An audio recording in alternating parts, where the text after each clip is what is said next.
Hello guys, welcome back to my new video guys. আমরা যারা চায়নাতে আসি, আপনাদের কাছে প্রশ্ন থাকে যে আমরা এখানে হালাল খাবার, হালাল ফুড যেটাকে বলে, এটা কোথায় পাই, কিভাবে পাই। আমাদের এখানে স্টুডেন্ট যারা আছে বলে চায়নায় যারা পড়তে আসে, বেশিরভাগ স্টুডেন্ট নিজেরাই, যারা মুসলিম তারা নিজেরাই রান্না করে খায়।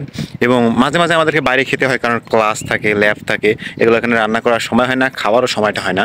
বিভিন্ন ধরনের এখানে হালাল হোটেল আছে কিনা এটা জানতে চেয়েছেন। তো আমাদের এখানে বিভিন্ন ধরনের হালাল হোটেল আছে। সেটা হচ্ছে আমাদের ক্যান্টিনেও কিন্তু একটা হালাল রেস্টুরেন্ট আছে। আর তাছাড়া ক্যাম্পাসের বাইরেও হচ্ছে প্রায় 2 থেকে 3টার মতো হালাল রেস্টুরেন্ট আছে আমাদের আশেপাশে। তো চলুন আপনাদেরকে দেখাই হচ্ছে আমরা কোথায় খাই, হালাল ফুড কোথায় পাই, কোথায় খাওয়া দাওয়া করি।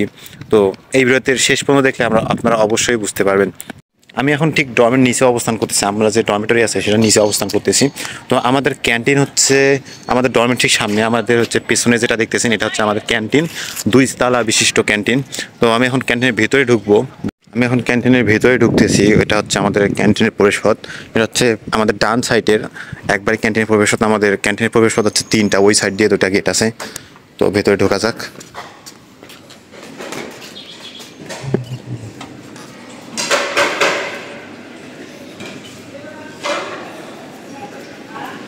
এটা হচ্ছে আমাদের ক্যান্টিন।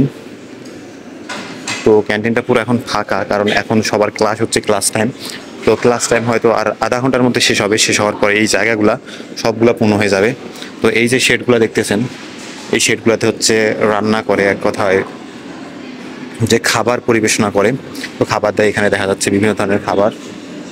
আর এগুলো হচ্ছে বসার জায়গা, বসে হচ্ছে খাওয়া দাওয়া করে হচ্ছে। এগুলো হচ্ছে শেড। এগুলো কিন্তু হালাল না। হালাল খাওয়ার ক্যান্টিনের রেস্টুরেন্ট আলাদা একটা জায়গা আছে, মানে আলাদা একটা রেস্টুরেন্ট। হালাল যে ফুডটা আছে এটা হচ্ছে আমাদের 2 তলায়। তো আমি এখন যাব 2 তলায়।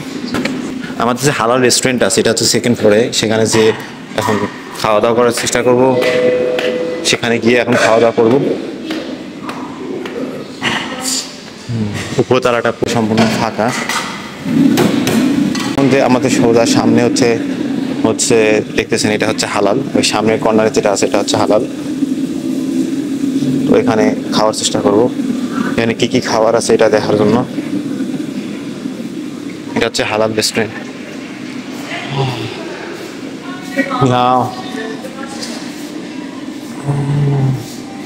তো আমি এখন এখানে মেনুটা দেখে নিচ্ছি কি কি খাবার পাওয়া যায়। উপরে মেনু দেওয়া আছে।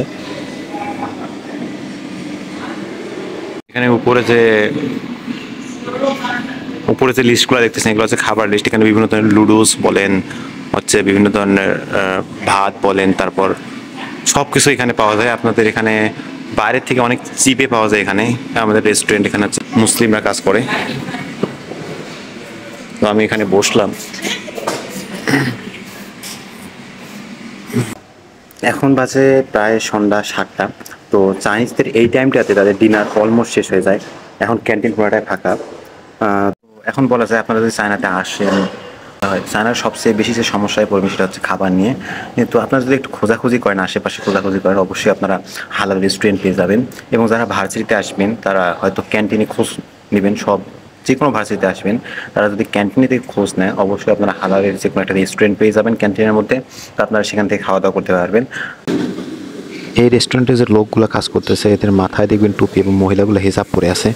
আমি যে খাবারটা অর্ডার দিচ্ছি তারা এখন ইনস্ট্যান্ট তৈরি করতেছে। চায়নার যে রেস্টুরেন্টগুলো আছে এই রেস্টুরেন্টগুলোতে আপনি যদি অর্ডার দেন আপনাকে ইনস্ট্যান্ট গরম গরম খাবার তৈরি করে দেবে। এইটা হচ্ছে চায়নার সবচেয়ে পজিটিভ টিপস। আর আমাদের দেশের মতো এখানে হচ্ছে রান্না করে রাখে না, এরা ইনস্ট্যান্ট রান্না করে দেয়। আমি যে খাবারটা অর্ডার দিচ্ছি এটা অলরেডি বানানো শেষ, হয়তো অল্প কিছুক্ষণের মধ্যে আমাকে সার্ভ করবে।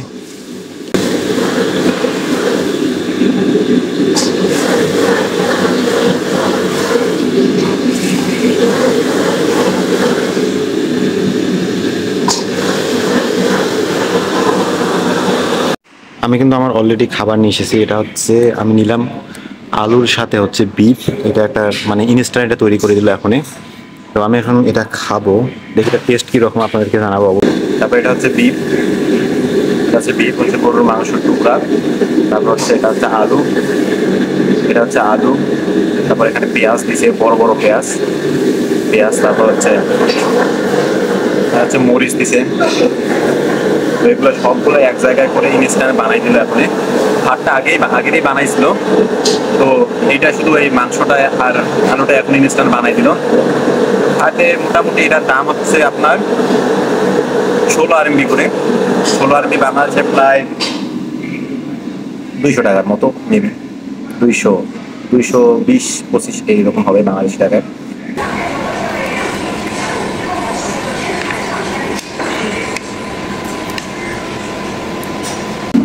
খেতে অনেকটা বাংলাদেশি খাবারের মতো লাগছে, স্বাদ ভালোই আছে। এইরকম আপনারা যদি চায়নাতে আসেন, আপনি চায়নার আশেপাশে, চায়নার রাস্তার সাইডে বলেন, বিভিন্ন ধরনের হালাল হোটেল বা হালাল রেস্টুরেন্ট পেয়ে যাবেন, যেখানে আপনারা নির্দ্বিধায় খেতে পারবেন। কিন্তু এমনি রেস্টুরেন্টে গেলে, আলাদা রেস্টুরেন্টগুলো থেকে ওগুলোতে আপনাদেরকে হালাল খাবার যে এটা বিবেচনা করে খেতে হবে। আর চায়নার যে ইন্টারন্যাশনাল রেস্টুরেন্টগুলো আছে, মুসলিম রেস্টুরেন্টগুলো আছে, তারা সাধারণত বেশিরভাগরাই হচ্ছে রান্না বান্না করেই খায়। আর যখন সময় হয় না, হয়তো রান্না করার সময় হয় না, তখন এই সময়টাতে তারা ক্যান্টিনে আসে বা হালাল বিভিন্ন রেস্টুরেন্ট আছে ওইখানে যায়। তো আমি যেটা বলবো, আপনাদের বাইরে খাওয়ার সাথে আপনারা যদি নিজে রান্না বান্না করে খান, এখানে টাকা অর্থাৎ কস্টটা অনেক কম পড়ে। একটা কথাই বলতে চাই, আপনারা যদি কম টাকার মধ্যে হচ্ছে চায়নাতে লাইফ এক্সপেন্ড করতে চান, যারা স্টুডেন্ট আছে তারা অবশ্যই রান্না বান্না করে খাওয়া লাগবে। আর যাদের টাকা পয়সা আছে তাদের তো কোনো কথাই নেই। তো আশা করি এই ভিডিওটা ভালো লাগবে। আর কোন কোন বিষয়ে আপনারা চায়নার কোন বিষয় সম্পর্কে জানতে চান, এটা অবশ্যই ভিডিওর কমেন্ট বক্সে জানাবেন। অবশ্যই ভিডিওটা ভালো লেগে থাকলে লাইক, কমেন্ট, শেয়ার করে দিবেন এবং চ্যানেলটাকে অবশ্যই সাবস্ক্রাইব করে দিবেন। আল্লাহ হাফেজ, বাই বাই।